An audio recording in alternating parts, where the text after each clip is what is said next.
하수구에 버려진 검은색 쓰레기 봉투, 세밀하게 분해된 시신, 그리고 수상한 실종 신고서.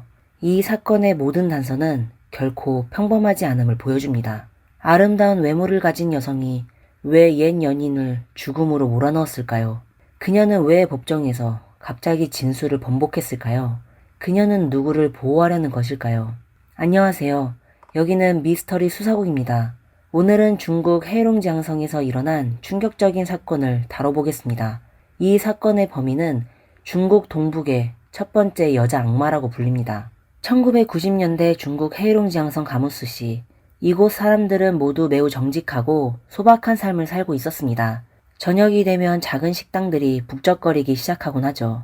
1995년 5월 어느 날 길가에 있는 한 동북요리 식당에서 몇몇 남자들이 앉아 이야기를 나누고 있었습니다. 그날의 화제의 인물은 왼손에 뚜렷한 흉터가 있었고 키가 약 180cm 정도 되는 체격 좋은 사내였습니다. 그의 이름은 동다칭으로 지역 파출소의 평범한 경찰이었습니다. 동다칭은 오늘 소개팅으로 알게 된 아름다운 여자친구와 약속을 잡았습니다. 약속 시간이 되었고 식당 문 앞에 한 눈에 띄는 여성이 나타났습니다. 곧 동다칭은 벌떡 일어났고 친구들 역시 그의 시선을 따라 고개를 돌려 그 여성을 바라보았습니다. 그 여자는 키가 크고 외모가 뛰어나 자리에 있던 남자들 모두가 넋을 잃고 쳐다봤습니다. 이 아름다운 여성의 이름은 런슈어로 얼마 전 가무스의 한 정보지에 자신의 개인 정보를 등록한 상태였습니다. 그녀는 정보지에 자신을 이렇게 소개했습니다. 전 남편은 매우 부유한 사업가였지만 시어머니가 매우 보수적이었다고 합니다. 결혼 후 몇 년 동안 아이를 갖지 못해 결국 집에서 쫓겨났고 남편은 그녀를 붙잡으려는 시도조차 하지 않았다고 합니다. 그래서 그녀는 혼자 이 낯선 도시로 와서 일을 하며 살아가고 있다고 적었습니다. 정보부의 소개를 통해 런슈어는 32살의 동다칭과 만나게 되었습니다. 동다칭은 한 번의 결혼 경험이 있었고 키는 180cm의 성숙하고 안정된 모습을 보이는 사람이었으며 공무원이기도 했습니다.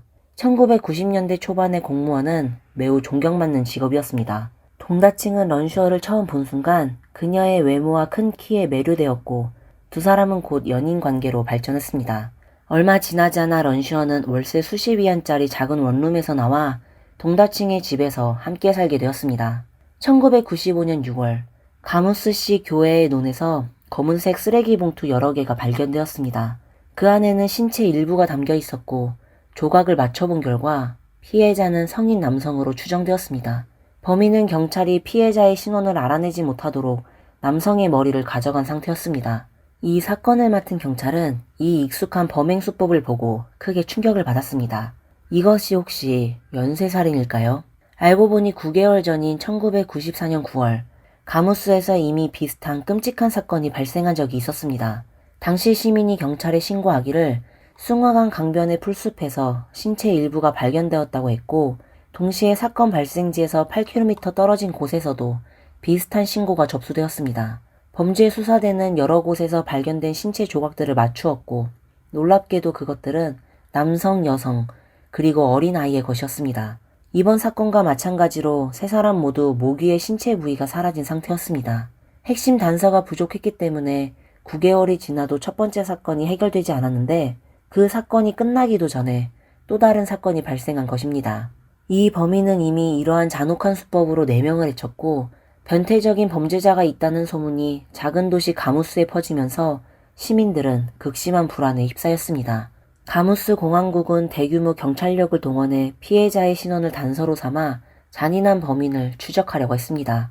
하지만 당시 기술적 한계로 인해 DNA 샘플 데이터베이스는 아직 구축 중이었고 피해자들의 얼굴이 없어서 신원을 확인하기가 어려웠습니다. 결과적으로 이 사건 역시 9개월 전 사건과 마찬가지로 수사가 난관에 부딪혔습니다. 200~300만 명이 사는 도시에서 단지 몇 조각의 신원을 알 수 없는 신체 부위만으로 피해자의 신원을 확인하는 것은 매우 어려운 일입니다. 현재 확보된 정보로는 피해자가 성인 남성이라는 것과 일부 뼈대를 통해 키가 약 180cm 정도로 추정된다는 것뿐이었습니다. 유일하게 쓸만한 단서는 남성의 왼쪽 손목에 매우 뚜렷한 흉터가 있다는 점이었습니다. 이때 한 경찰관이 한 가지 제안을 내놓았습니다. 사건이 가무스에서 발생했으니 가장 신속하고 효율적인 방법은 지역 TV 방송국을 활용하는 것이라는 의견이었습니다. 그러나 경찰은 또 다른 문제에 직면했습니다. 만약 피해자를 직접적으로 찾는 방송을 내보낸다면 용의자가 이를 보고 도망칠 위험이 있었습니다. 여러 차례 논의 끝에 경찰은 지역에서 가장 시청률이 높은 뉴스 프로그램에 실종자 찾기 공지를 삽입하기로 결정했습니다. 방송에서 경찰은 한 남성이 교통사고로 병원에서 치료를 받고 있으며 키는 약 180cm이고 왼쪽 손목에 뚜렷한 흉터가 있습니다. 추가 수술을 위해 가족의 서명이 필요하니 가족이 이 방송을 보시면 즉시 방송국으로 연락해 주시기를 바랍니다. 라고 전했습니다. 경찰이 예상하지 못했던 일이 벌어졌습니다. 방송이 나간 당일 한 노인이 전화를 걸어와 자신의 아들인 동다칭이 며칠째 자신을 찾아오지 않았다고 말했습니다. 노인은 아들의 집과 직장에 연락을 해봤지만 어디에서도 동다칭을 찾을 수 없었고 집에 직접 찾아갔을 때도 아무도 없었다고 했습니다. 더욱 중요한 것은 그의 아들 왼쪽 손목에 아주 깊은 흉터가 있다는 점입니다. 노인은 실종자 찾기 방송을 보고 매우 다급하게 경찰에 전화를 걸어 문의했고 경찰은 즉시 동다칭의 집으로 출동하여 상황을 확인했습니다. 경찰이 현장에 도착하니 집 문은 굳게 잠겨 있었고 아무도 문을 열어주거나 응답하지 않았습니다. 수사팀은 신속하게 동다칭 집 문을 강제로 열었고 그 안에서 목격한 장면에 충격을 받아 한동안 말을 잇지 못했습니다. 집안은 매우 혼란스러웠고 여기저기에 혈액이 흩어져 있었으며 특히 화장실과 주방에서는 작은 인체 조직 조각들이 곳곳에 흩어져 있었습니다. 현장에서 수거한 혈액을 검사한 결과 그것이 동다칭의 혈액형과 일치하는 것으로 밝혀졌습니다. 이를 통해 동다칭이 이미 살해되었다는 사실이 거의 확실해졌습니다. 그러나 경찰은 여전히 큰 의문에 빠졌습니다. 한 경찰관이 자기 집에서 잔혹하게 살해되고 시신이 잔인하게 분해되었다니 과연 이런 끔찍한 범죄를 저지를 사람은 누구일까요? 그리고 어떻게 감히 경찰을 자신의 집에서 이런 방식으로 살해할 수 있었을까요? 경찰은 동다칭의 사회적 관계를 조사하기 시작했습니다. 동다칭의 삶은 매우 단순했고 인간관계도 넓지 않았다는 사실이 밝혀졌습니다. 그는 평소에 일을 하거나 몇몇 오랜 친구들과 함께 술을 마시고 고기를 구워 먹는 것이 일상이었습니다. 이웃들은 그가 성격이 온화하고 착하며 오랫동안 이 지역에 살면서 누구와도 갈등을 일으킨 적이 없다고 말했습니다. 얼마 전 그는 매우 예쁜 여자친구를 사귀었고 두 사람은 이미 함께 살고 있다고도 했습니다. 이웃들 역시 동다칭의 여자친구를 본 적이 있었고 그를 샤오런이라고 불렀습니다. 동다칭의 아버지 역시 아들이 한때 새 여자친구에 대해 이야기한 적이 있다는 것을 기억해냈습니다. 그 여자친구의 이름은 런슈어였지만 아버지는 그녀를 직접 본 적이 없었기 때문에 자세한 정보는 알지 못했습니다. 경찰은 현장 조사를 계속 진행하면서 중요한 단서를 발견했습니다. 동다칭의 예금 통장도 그와 함께 사라졌다는 사실입니다. 경찰은 이 점에서 이상함을 감지했습니다. 동거 중인 남자친구가 실종되었는데 런슈어는 이를 전혀 경찰에 신고하지 않았고 그를 찾아다니는 행동도 전혀 없었습니다. 이 사람이 사건과 관련이 있을까요? 경찰은 동다칭의 친구로부터 그가 여자친구를 위메이라는 정보부에서 만났다는 사실을 알게 되었습니다.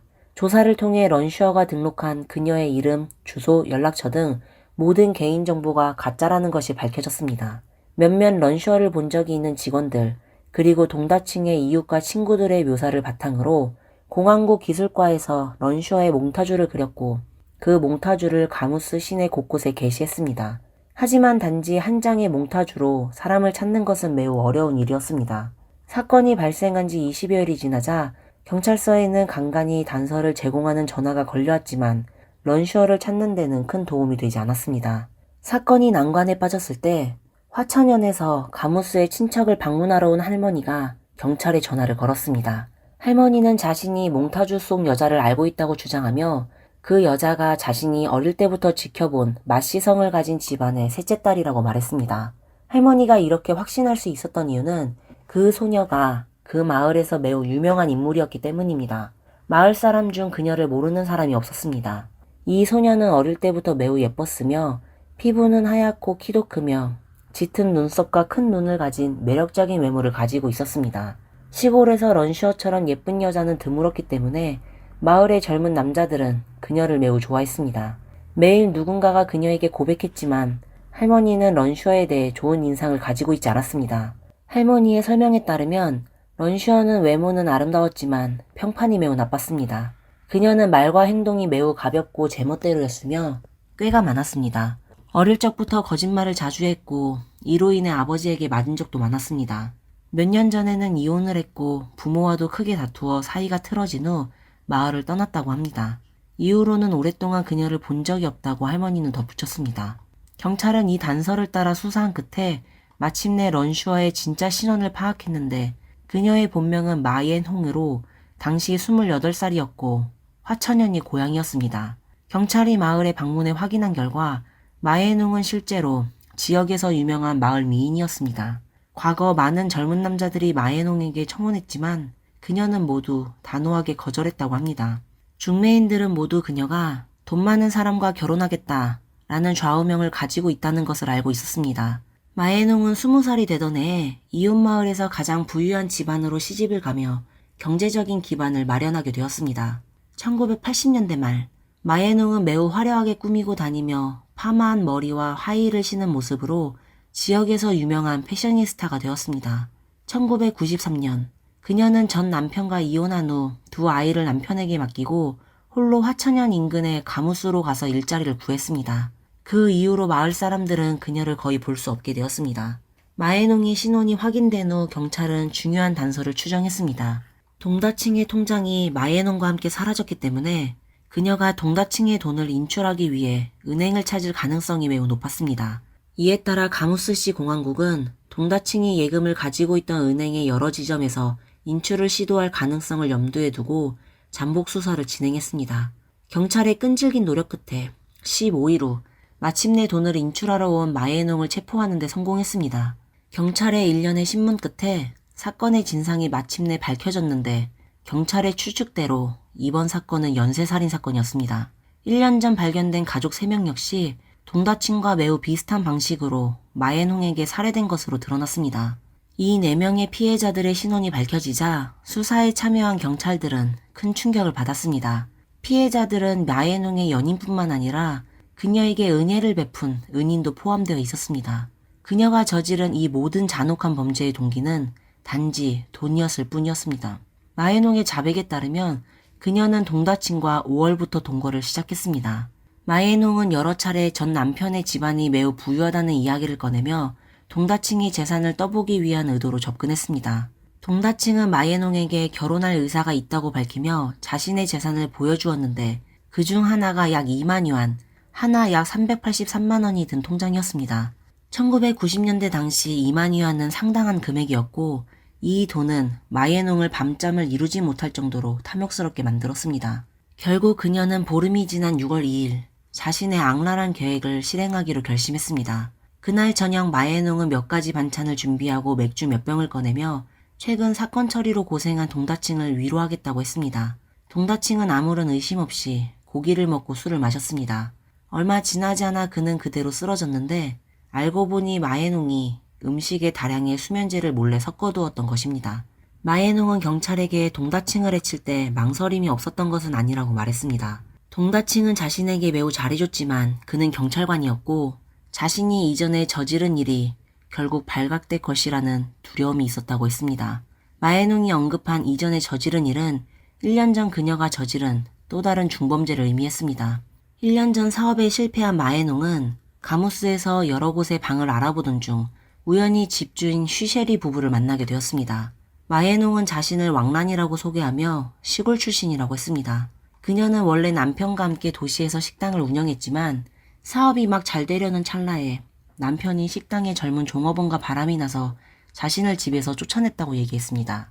그래서 어쩔 수 없이 자신은 백화점에서 판매 일을 하며 어렵게 살아가고 있다고 말했습니다. 쉬셰리 부부는 그녀의 사연을 듣고 안타까움을 느껴 원래 100위안, 약 19,000원의 월세를 50위안, 9,500원 정도로 낮춰 마에농에게 방을 임대해 주었습니다. 또한 평소에도 부부는 마에농을 매우 잘 챙겨주며 음식이나 음료를 자주 건네며 그녀를 돌봤습니다. 그들은 도시에서 혼자 사는 여성이 어려움을 겪는 것을 안쓰럽게 여겼습니다. 마에농은 점차 이 부부가 사람도 좋고 매우 온화하다는 것을 알게 되었습니다. 1994년 8월 25일 그녀가 집세를 낼 날이 다가왔습니다. 마에농은 죄책감에 빠진 듯한 모습으로 쉬셰리를 찾아가 말했습니다. 쉬 오빠, 이번 달 회사 사정이 안 좋아서 아직 월급을 못 받았어요. 집세를 조금 미룰 수 있을까요? 지금은 밥 먹을 돈도 없어요. 이런 말을 하며 마에농은 눈물을 흘렸고 슈쉐리는 상황을 보고 즉시 그녀를 위로했습니다. 집세는 나중에 줘도 돼. 돈 생기면 그때 주면 돼. 그는 그런 말을 하면서 주머니에서 200위안, 약 4만 원 정도를 꺼내 마에농에게 건넸습니다. 슈쉐리는 일단 이 돈을 받아도 누구나 어려울 때가 있는 법이야. 나중에 형편이 나아지면 돌려줘도 괜찮아. 라고 말했습니다. 마에농은 감동한 척하며 연신 감사 인사를 했지만 눈은 계속 슈쉐리 손에 있던 두툼한 현금 뭉치를 응시하고 있었습니다. 적어도 3,000위안, 약 57만 원 정도는 있어 보였습니다. 바로 슈쉐리의 이 선의의 행동이 그들의 가족을 죽음으로 몰아넣게 되었습니다. 슈쉐리는 돈을 건넨 후 그들의 가족이 내일 외지에 있는 친척집을 방문할 예정이며 약 일주일 정도 집을 비울 것이라고 말했습니다. 그리고 그 기간 동안 마에농이 집을 좀 봐주기를 부탁했습니다. 마에농은 흔쾌히 수락했지만 이미 그녀의 머릿속은 그 두툼한 돈뭉치에 대한 욕망으로 가득 차 있었습니다. 다음날 슈쉐리는 마에농이 식사할 돈이 없다는 사실을 잊지 않고 출발하기 전 그녀를 집으로 초대해 함께 식사를 하자고 했습니다.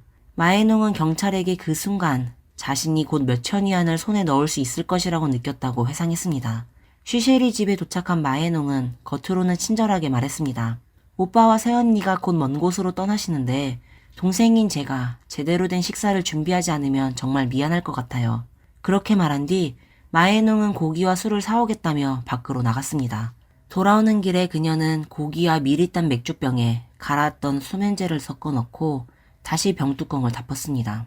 마에농은 슈쉐리의 집으로 돌아와 매우 친절하게 모두의 맥주 뚜껑을 까주었습니다. 그녀는 식사 자리에서 오빠와 새언니가 저를 많이 도와주셔서 정말 감사합니다. 라는 진심 어린 말을 건넸습니다. 얼마 지나지 않아 가족 3명은 수면제에 취해 의식을 잃고 잠들었습니다. 마에농은 사건 후 경찰에게 이렇게 진술했습니다. 사람들이 깨어나서 돈을 훔친 걸 알게 되면 곤란할 것 같았어요. 그들은 저에게 잘 대해줬으니까요. 결국 여러 번 고민한 끝에 그녀는 그 세 가족을 살해하기로 결심했습니다. 경찰이 신원을 확인하는 것을 방지하기 위해 마에농은 세 사람의 목 윗부분을 처리했습니다. 이후 나머지 시신은 여러 개의 검은 비닐봉투에 나눠 담은 후 한밤중에 자전거를 타고 여러 차례에 걸쳐 각각 다른 외딴 지역으로 가져가 버렸습니다. 경찰이 발견한 일부 신체 조각 외에 나머지 부분들은 끝내 찾을 수가 없었습니다. 신문중 검찰은 중요한 의문을 제기했습니다. 동다칭의 집에서 발견된 맥주를 분석한 결과 마에농이 사용한 약물의 양은 성인 남성을 깊게 잠들게 할 정도는 아니었고 그저 혼미한 상태로 만들 수 있을 뿐이라는 사실이 밝혀졌습니다. 그렇다면 한 여성이 어떻게 건장한 경찰관인 동다칭을 해칠 수 있었을까요? 그리고 어떻게 다른 사람에게 발각되지 않고 시신을 처리하고 유기할 수 있었을까요? 또한 이러한 잔혹한 범죄를 완수하기 위해서는 매우 강한 정신력을 필요로 하는데 검찰은 사건에 또 다른 공범이 있을 가능성이 있다고 의심했습니다. 마에농은 단독으로 범행을 저질렀다고 진술했지만 모든 증거들은 그녀의 말에 의존하고 있습니다. 마에농은 지난 몇 년 동안 가무수에서 누구와 교류했는지, 어떤 생활권을 가지고 있었는지에 대해 경찰은 아직 충분하게 파악하지 못했습니다. 처음에 마에농은 모호한 대답으로 일관하며 내가 한 일은 내가 책임진다. 1명을 해치나 4명을 해치나 결과는 똑같다. 이 모든 일은 내가 저지른 것이다. 라고 말했습니다. 하지만 2심에서 마에농은 갑자기 진술을 번복하며 자신에게 실제로 공범이 있었고 그 남자의 성은 왕이라고 고백했습니다. 마에농은 이 왕씨 남자가 사건의 주범이며 자신은 그를 도왔을 뿐이라고 주장했습니다. 중요한 범인이 아직 체포되지 않았기 때문에 사건은 1995년부터 1998년까지 미뤄졌습니다. 하지만 마에농은 왕씨 남자의 구체적인 신상 정보나 사회적 관계를 제공하지 못했고 이로 인해 검찰은 이 왕씨 남자가 실제로 존재하는지 혹은 마에농이 꾸며낸 인물인지 의심하게 되었습니다. 법정에서의 이 돌발 발언 덕분에 마에농은 3년을 더 살 수 있었습니다. 사건이 발생한 지 3년 후인 1998년 12월 22일 마에농은 결국 사형을 집행받았습니다.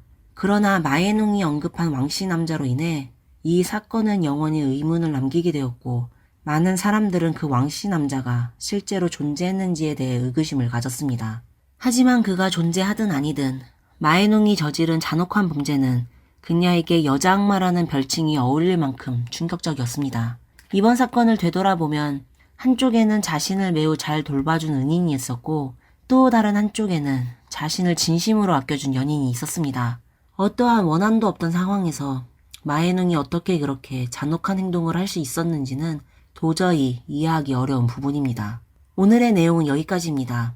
사건에 대해 여러분들의 의견을 댓글로 남겨주시고 프로그램이 마음에 드셨다면 좋아요와 구독도 부탁드립니다. 여러분의 지속적인 응원과 격려에 진심으로 감사드립니다. 지금까지 미스터리 수사국이었습니다. 다음 영상에서 다시 뵙겠습니다. 감사합니다. Okay, tell me exactly what happened. We heard and looked in, the garage door was up, and I thought the gentleman was backing out, and I went back to my house, but he never backed out, and I came back over. I don't know, the driver's side window is all bashed in, and he's got blood all over his head. 방금 들은 이 녹음은 2014년 7월 18일 플로리다에서 발생한 사건입니다. 41살의 법학 교수 다니엘 마켈은 헬스장에서 운동을 마친 후 집으로 차를 몰고 돌아가는 중이었습니다. 집 앞 진입로에서 차를 주차하기도 전에 그는 운전석에 앉아 총격을 당해 쓰러졌습니다. 법학 교수가 왜 갑작스러운 총격으로 생을 마감했을까요? 이 비극적인 사건은 무엇 때문에 일어났을까요? 사랑 문제 혹은 원한 때문일까요? 아니면 단순한 우연의 일치였을까요? 안녕하세요. 여기는 미스터리 수사국입니다. 오늘의 사건에 대해 함께 알아보도록 하겠습니다. 1972년 10월 9일 다니엘은 토론토의 유대인 가정에서 태어났습니다. 그의 집안은 넉넉했고 그는 머리도 매우 영리해서 학업에 있어 큰 어려움 없이 우수한 성적을 거두었습니다. 그는 하버드 대학교에서 정치와 철학을 전공하며 학부과정을 밟았으며 졸업할 때는 매그나쿰 라우디라는 최우등 학위를 받았습니다. 이 학위는 유럽과 미국에서 우수한 성적을 거둔 학생들에게 주어지는 명예입니다. 다니엘은 부모님과 마찬가지로 독실한 유대교 신자였으며 미국 유대인 공동체를 위해 설립된 도로트 장학금까지 받았습니다. 그 후 그는 이스라엘의 히브리 예루살렘 대학교에서 대학원 과정을 밟았고 이어서 케임브리지 대학교에서 정치 이론으로 석사학위를 취득했습니다. 이후 2001년에 다니엘은 모교인 하버드 대학교로 돌아가 로스쿨에서 법학 박사 학위를 취득했습니다. 학업 성적이 뛰어났던 다니엘은 대인관계에서도 능숙했고 그의 주변 친구들은 다니엘을 뛰어나면서도 친근한 좋은 사람이라고 평가했습니다. 교수로 활동하기 전에 다니엘은 법조계에서 다양한 직무를 수행했으며 법원 보좌관과 화이트갈라 범죄자들의 변호사로 일했습니다. 이러한 실전 경험은 그가 교육 분야로 진출하는 데 든든한 기반이 되어주었습니다. 2005년 다니엘은 플로리다 주립대학교로부터 초청을 받았습니다. 사교적이고 남을 돕는 것을 좋아하는 다니엘에게 이 일은 꿈에서나 바라던 직업이었고 교수로 재직하는 동안 다니엘은 형사범죄와 관련된 여러 학술 연구를 출판했습니다. 그 중에는 그가 다른 학자와 공동저술한 책도 포함되어 있었으며 이 책은 가족, 법 위반, 그리고 형사 간 연관성을 연구한 내용입니다. 다니엘은 사형 폐지에 대한 논의를 다룬 글도 관련 학술지에 발표하며 그의 경력은 꾸준히 성장하고 있었고 감정적으로도 안정된 관계를 찾았습니다. 다니엘은 유대인 싱글들을 위한 맞선 웹사이트에서 자신보다 5살 어린 웬디 아들슨을 만났고 두 사람은 빠르게 사랑에 빠졌습니다. 다니엘의 가족들은 웬디를 활발하고 유머러스하며 대화를 좋아해 주변 사람들을 기쁘게 해주는 사람으로 보았습니다. 활발하고 장난기 많은 웬디는 TV 퀴즈 프로그램에 출연 신청을 한 적도 있었습니다. 그녀의 매력적인 성격 외에도 웬디의 가정 배경은 다니엘과 비슷했습니다. 그녀의 아버지는 치과 의사였고 어머니는 교사 출신이었으며 그녀의 두 오빠는 각각 치과 의사와 의사로 성공적인 커리어를 쌓고 있었습니다. 가장 중요한 점은 다니엘과 마찬가지로 웬디도 법률 연구에 깊은 관심이 있었다는 것입니다. 학업을 마친 후 웬디는 플로리다 주립대학교에서 일자리를 구해 임상 법률 교수이자 아동 변호사로 활동하게 되었습니다. 두 사람은 2006년 2월에 결혼하여 텔레에시에 정착해서 2009년에는 첫째 아이가 태어났고 2010년에는 둘째 아이도 태어났습니다. 지금까지 보면 다니엘의 인생은 행복하고 완벽해 보였습니다. 하지만 저희 채널을 잘 아시는 구독자분들이시라면 일이 계속 이렇게 순조로웠다면 이 이야기가 여기까지 오지 않았을 거라는 걸 잘 아실 겁니다. 실제로 2012년 결혼한 지 6년이 지나면서 두 사람의 결혼 생활에 균열이 생기기 시작했습니다. 어느 날 출장을 마치고 집에 돌아온 다니엘은 아내와 아이들이 모두 사라진 것을 발견했습니다. 집안 가구도 절반 이상 치워져 있었고 남아있는 유일한 매트리스 위에는 이혼 서류가 놓여져 있었습니다. 그렇게 두 사람은 별거를 시작했습니다. 그들이 왜 갈등을 겪었는지에 대해 둘 다 정확한 이유를 다른 사람에게 말한 적은 없었습니다. 친구들 사이에서는 다니엘이 자신의 일에 너무 몰두한 탓에 웬디가 자신의 꿈인 유명한 변호사가 되고자 하는 목표를 포기하고 가정에 더 많은 시간을 쏟아야 했던 것이 이유일 거라는 추측이 있었습니다. 웬디는 그들의 관계에 염증을 느꼈고 다니엘의 바쁜 생활이 그녀로 하여금 자신의 삶이 제한된다고 느끼게 했습니다. 그녀는 남편의 경력을 위해 희생하는 역할보다는 가정에서 동등한 구성원으로서의 삶을 더 원했습니다. 사건이 있고 나서 웬디가 인터뷰에서 이와 같은 의미를 표현하기도 했습니다. Our marriage dissolved after the children arrived, as the loneliness of being married to someone that didn't view me as an equal crept in. I thought I could cheat the system and marry a man I lacked passionate love for because, hey, didn't that die anyway during marriage? 이를 통해 우리는 이 사건의 진행이 매우 불쾌했을 것임을 짐작할 수 있습니다. 결국 2013년에 두 사람은 마침내 모든 이혼 절차를 마무리 지었고 남은 것은 어지러워진 방뿐이었습니다. 이혼 후 두 사람은 각자의 삶을 살아갔습니다. 웬디는 인신매매 관련 법률 연구 서적을 출간했지만 큰 반응을 얻지 못했습니다. 다니엘은 여전히 학계에서 활발히 활동하며 유명한 교수로 지내고 있었고 아이가 존재했기 때문에 그들은 완전히 연락을 끊지는 않았습니다. 시간은 2014년 7월 18일로 흘러갔고 그날은 매우 평범한 하루였습니다. 평소처럼 다니엘은 아침에 일어나 차를 타고 웬디의 집으로 가서 아이들을 데려와 유치원에 데려다 주었습니다. 그 후 그는 헬스장에 들렀고 인근 쇼핑몰에 가서 몇몇 가게를 둘러보았고 모든 것이 매우 조용했고 아무런 이상도 없었습니다. 오전 11시경 다니엘은 집으로 돌아가는 길에 한 친구와 통화를 했는데 통화 내용이나 그 친구의 신원은 공개되지 않았습니다. 집에 도착해 주차를 하려던 순간 다니엘은 자신의 집 진입로에 누군가가 그를 기다리고 있는 것을 발견했습니다. 통화 중이었던 친구에 따르면 다니엘은 그 수수께끼의 인물과 아무런 대화도 나누지 않았는데 친구는 다만 전화기 너머로 큰 폭발음 같은 소리를 들었다고 증언했습니다. 범인은 다니엘이 차에서 내릴 기회조차 주지 않고 그에게 총격을 가했습니다. 총격의 충격이 워낙 강해 유리창이 산산조각 났고 다니엘은 몸이 뒤로 넘어가 시트에 부딪혔습니다. 이 소리에 놀란 한 이웃이 사건을 목격하고 곧바로 신고했으며 우리가 영상 초반에 본 신고 녹취가 바로 그 당시의 것입니다. 이웃은 또한 총격 소리가 난 직후 의심스러운 은색 도요타 프리우스 차량이 현장을 빠르게 떠나는 것을 목격했다고 덧붙였습니다. 비록 이웃이 다니엘이 이미 아무런 반응이 없고 얼굴이 혈액으로 뒤덮여 있다고 강조했지만 전화상으로 대응하던 접수요원은 상황의 긴급성을 명확히 인지하지 못한 듯 해보였습니다. 접수원의 잘못된 응급 구조 요청 처리로 인해 구급차는 19분 뒤에야 현장에 도착했고 병원으로 이송된 후 다니엘은 14시간 동안 사투를 벌였지만 끝내 사망하게 되었습니다. 유명한 학술 연구자로서 다니엘의 갑작스러운 죽음은 많은 사람들에게 큰 충격을 주었습니다. 다음 날 각계 인사들이 여러 곳에서 모여들었으며 생전에 다니엘이 자주 찾았던 유대교 회당에서 그를 위한 추모식이 열렸습니다. 친구들과 가족들의 눈에 비친 다니엘은 자애로운 아버지이자 온화한 스승이었습니다. 그는 누구에게도 원한을 살만한 사람이 아니었고 이런 보복을 당할 이유도 없어 보였기 때문에 경찰은 자연스럽게 다니엘의 전 부인에 대해 의심을 품기 시작했습니다. 다니엘이 피살된 당일 웬디는 경찰의 조사를 받았습니다. 경찰이 다니엘의 사망 소식을 전하자 웬디는 강한 충격과 슬픔을 보였습니다. There was a shooting at your home or your ex-husband's home. Your ex-husband, Daniel, all right, has been taken to the hospital. He's not going to survive. Oh my God. Okay? 경찰이 다니엘에게 원한을 가진 사람이 있는지 물었을 때 웬디는 다니엘이 법률 분야에서 일하면서 가끔 그가 쓴 글들이 어떤 사람들에게 불쾌감을 줄 수는 있었다고 지적했습니다. 재미있는 점은 경찰이 다니엘이 다른 사람과 채무관계가 있는지 물었을 때 웬디는 즉시 이를 부인했다는 것입니다. 웬디는 이어서 다니엘이 사실 자신에게 돈을 빚지고 있다고 말했지만 본 사건과는 절대 관련이 없다고 강조했습니다. 그리고 아이들이 이 사건으로 인해 영향을 받게 될지 물었으나 경찰은 그 가능성을 부인했습니다. Anybody that he owes money to?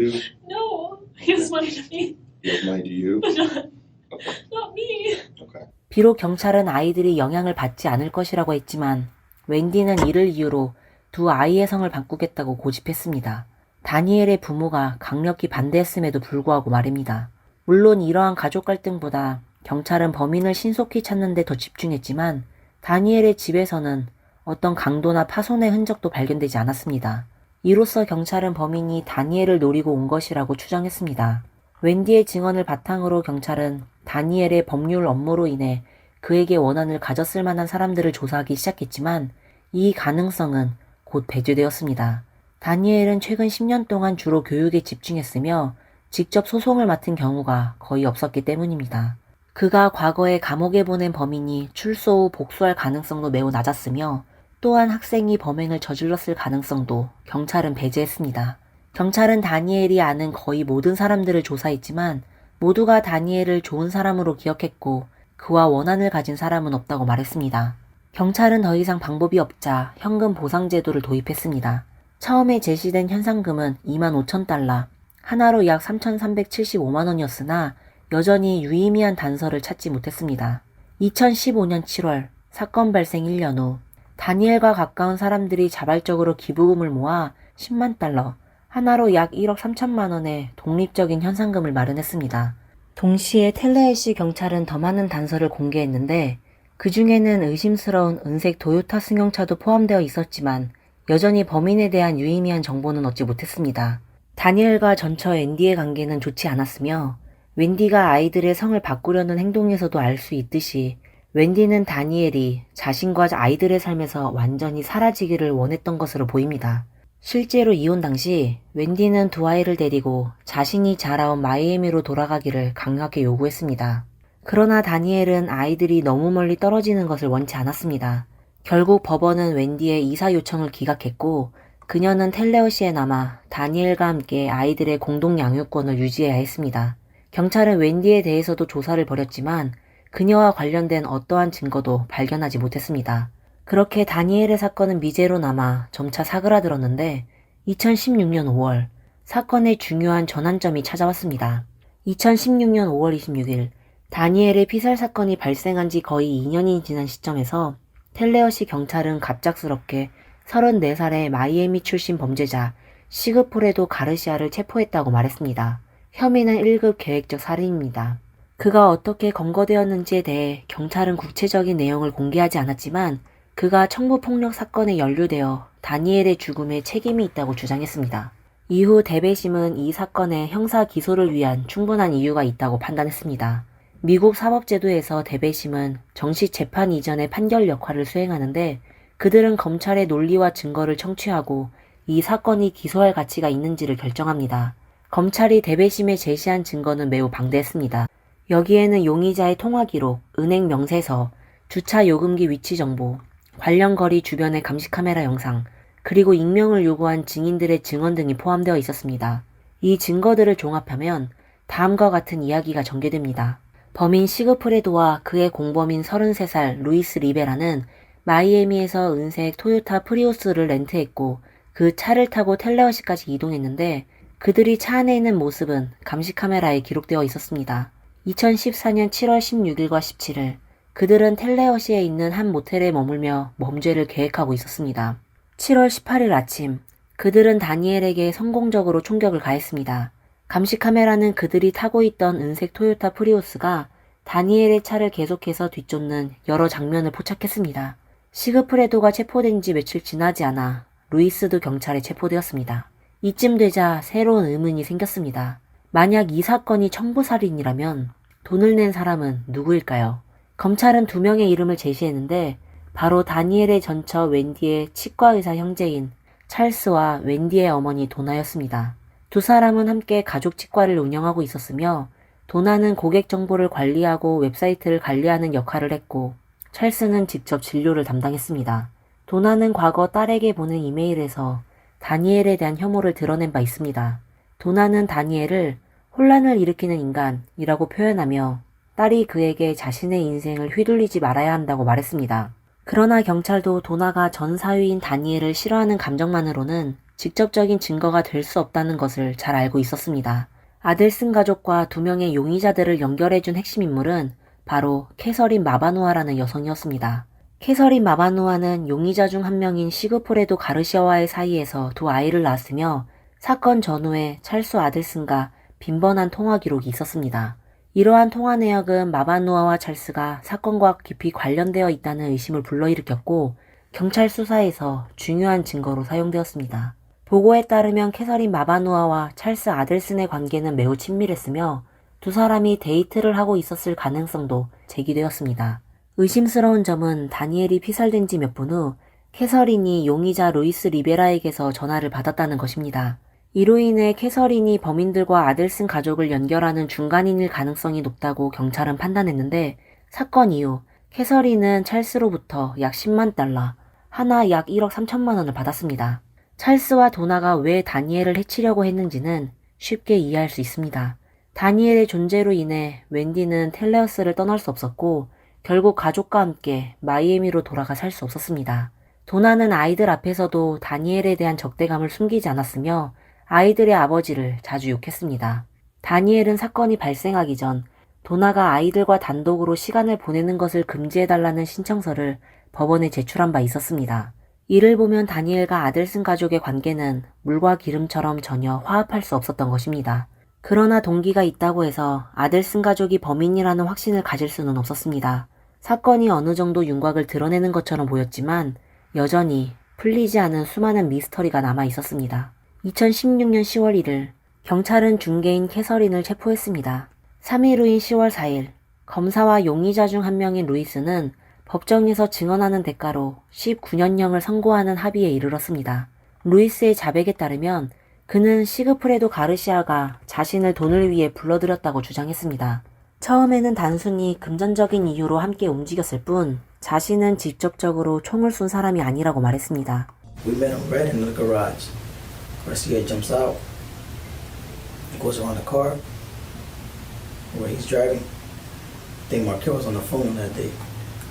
Shot him twice. 루이스는 자신이 고용주 이름을 알지 못한다고 주장했으며 모든 일에 관여한 사람은 캐서린 마바누아라고 지목했습니다. 하지만 그는 자신들이 고용된 목적이 한 여성이 자신의 두 아이를 되찾고 완전한 양육권을 얻기 위해서였다고 들었다고 했습니다. 이름은 언급하지 않았지만 대부분의 사람들은 그가 누구를 지칭하는지 알 수 있을 것입니다. 이에 대해 웬디와 그녀의 가족은 당연히 모든 혐의를 전면 부인했습니다. 웬디는 아이들과 함께 마이애미로 돌아갔고 플로리다의 엄격한 면접 교섭권 법 때문에 다니엘의 부모는 두 손자를 만나기 위해 아무리 노력해도 성공하지 못했습니다. 그동안 경찰은 도청과 잠입수사관을 통해 웬디 가족이 사건과 연관이 있는지 알아보려 했지만 이와 관련해 구체적인 기소를 제기하지는 못했습니다. 2019년 10월이 되어서야 캐서린 마바누아와 시그프레도 가르시아의 재판이 열렸습니다. 두 사람은 이전에 플리바겐, 즉 변론 협상을 하지 않았기 때문에 정식 재판을 받게 되었습니다. 법정에서 검찰은 이전에 제시한 이론을 반복하며 웬디의 오빠 찰스가 캐서린에게 접근해 10만 달러를 주기로 약속하고 이 사건을 해결하도록 지시했다고 주장했습니다. 또한 경찰은 웬디가 이혼 후 사귀었던 전 남자친구를 증인으로 불러 웬디가 자신의 오빠 찰스가 도와줄 사람을 찾고 있다는 이야기를 했었다고 증언했습니다. Yes, ma'am. On July 13th, 2014, Wendy and I were speaking, and she asked me if she could share something with me confidentially. I told her sure. She mentioned, or she said, that Charlie had explored all options to take care of the problem, and that he had looked into having Professor Markel killed. It would cost about $15,000. 캐서린 마바누아는 자신이 이 사건에 연루되지 않았다고 부인했지만 교묘하게 경찰의 주장을 지지하며 웬디 가족이 이 사건의 배우일 가능성이 크다고 인정했습니다. 그녀는 자신이 중간인은 아니라고 주장하면서도 찰스가 분명히 누군가를 고용해 일을 처리했을 것이라고 믿고 있다고 말했습니다. 한편 시그프레도 가르시아는 루이스 리베라의 진술과 거의 비슷한 행적을 설명했지만 마지막에 총을 쏜 사람이 자신이 아닌 루이스라고 주장했습니다. 그러나 법원은 그의 주장을 받아들이지 않았고 결국 그는 1급 계획적 살인죄로 가석방 없는 무기징역을 선고받았습니다. 이외에도 시그프레도는 증인 매수 및 공모 혐의로 추가로 30년형을 선고받았습니다. 캐서린에 대한 판결은 배심원단이 합의에 도달하지 못해 유죄 판결이 내려지지 않았으며 결국 무효심리로 끝났습니다. 하지만 그녀는 여전히 이 사건의 공범으로 간주되어 구치소에 수감된 상태에서 두 번째 재판을 기다리고 있습니다. 사건의 진실을 알고 싶어하는 사람들의 관심이 커지는 가운데 웬디 가족은 여러 증거와 의혹에도 불구하고 법정에 정식으로 기소되지 않은 채 계속해서 사건의 바깥에서 떠들고 있습니다. 2022년까지 이 사례는 또 다른 획기적인 성과를 거두었습니다. 2022년 4월 21일 다니엘이 살해된 지 거의 8년이 지났습니다. 경찰은 갑작스럽게 찰스 아들슨을 중대한 용의자로 체포했다고 발표했습니다. 그는 1급 계획적 살인죄, 증언 공모죄, 그리고 상해교사죄로 기소되었고 웬디와 그녀의 어머니 도나도 공범으로 간주되어 경찰의 추가 조사를 받았습니다. 이전에 캐서린의 재심은 코로나19 팬데믹으로 인해 지연되었으나 5월 16일에 마침내 재판이 시작되었습니다. 11일간의 법정 공방 끝에 그녀는 1급 계획적 살인죄와 증언 공모죄 그리고 상해교사죄로 유죄 판결을 받았습니다. 캐서린 마바노아는 1급 계획적 살인죄와 증언 공모죄에 대해 시그프레도 가르시아와 동일하게 가석방 없는 무기징역과 30년형을 선고받았는데 상해교사죄가 추가되어 형량이 또다시 30년이 더해졌습니다. 찰스 아델슨도 3개의 혐의로 기소되어 무기징역을 선고받았습니다. 앞서 언급한 대로 다니엘이 사망한 후 웬디는 아이들과 다니엘의 부모 사이의 모든 연락을 끊었습니다. 플로리다의 엄격한 면접 교섭권 법 때문에 두 노부부는 손주들을 다시 만날 수 있는 기회를 거의 잃었고 이 문제로 소송을 제기할 권리조차 없었습니다. 이 사실을 알게 된 지역 상원의원들은 법안을 제안하여 현행 법률을 개정하고자 했습니다. 이 법안은 최소한 절망에 빠진 조부모들에게 법정에 설 수 있는 권리를 부여하려는 목적이었습니다. 비록 웬디의 변호사는 이 법안을 절대적인 폭행이라고 비난했지만 마켈법은 2022년에 입법부를 통과해 주지사에 의해 서명되어 법률의 일부가 되었습니다. 사건을 다시 돌이켜보면 가장 가슴 아픈 부분은 아이들의 운명입니다. 칼릴 지브라는 이렇게 말했습니다. 그들은 당신을 통해 이 세상에 왔으나 당신의 것이 아니다. 아이들은 독립된 존재로서 물건처럼 다뤄지거나 누구의 소유로 경계가 그어져서는 안 됩니다. 그들은 자신의 감정과 생각을 지니고 있으며 분리된 부모를 어떻게 대할지 스스로 결정할 권리를 가지고 있어야 합니다.